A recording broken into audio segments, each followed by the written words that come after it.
Welcome back to my channel. మీ పావని సాయి. ఇన్ని రోజులు అమ్మ వాళ్ళు నాకు సెండ్ ఆఫ్ ఇచ్చేవాళ్ళనమాట. ఫర్ ది ఫస్ట్ టైం నేను అమ్మ వాళ్ళకి సెండ్ ఆఫ్ ఇవ్వడానికి వెళ్తున్నాను.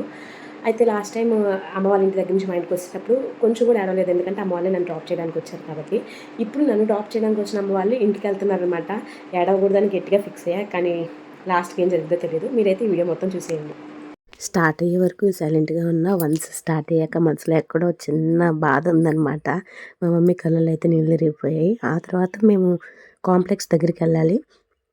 దారిలో వెళ్తూ అన్నీ ప్యాక్ చేసుకున్నారా లేదా అని చెప్పేసి మాట్లాడుకుంటూ ఉన్నాం. కానీ మన ట్రూ ఎమోషన్స్ని హైడ్ చేసుకోవాలంటే ఎంత కష్టం అనేది నాకు ఇప్పుడిప్పుడే తెలుస్తుందనమాట. నిజంగా బయటికి నవ్వుతూ ఉండి లోపల బాధగా ఉండంటే చాలా కష్టంగా ఉంది.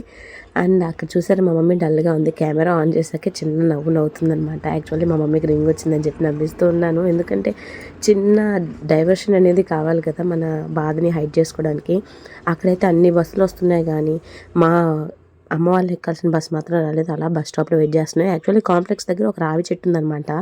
దాని మీద పిట్టలు షిట్టేసి మనం షెట్ అనుకునేలా చేస్తున్నాయి. కానీ అందుకని మేము ఒక చిన్న రేకుల కిందకి వెళ్ళిపోయి అక్కడ నిల్చున్నాం అనమాట. ఇంకా బస్సు మొత్తానికి రానే వచ్చింది. ఆ బస్సు స్టార్ట్ అయిన దగ్గర నుంచి లొకేషన్ చూసుకుంటూ ఉన్నాం అనమాట. అది ఎక్కడి వరకు వచ్చిందని. ఈవెన్ నక్కపల్లి స్టార్టింగ్ అంటే ఎంటర్ అయిన దగ్గర నుంచి కూడా చూస్తూనే వచ్చిందని అది ఇంకా రాలేదు. అప్పటి వరకు బాగానే ఉన్నా, కానీ వన్ లాస్ట్ హగ్ వాళ్ళకి ఇచ్చేసి అలాగే వాళ్ళు వెళ్ళిపోతుంటే బాధేసింది అనమాట. నేనైతే రిటర్న్ అయిపోతూ ఇంటికి బండి మీద ఎడ్సాను. ఇది వాళ్ళ మన videos. In the next video. Bye. Subscribe to my channel.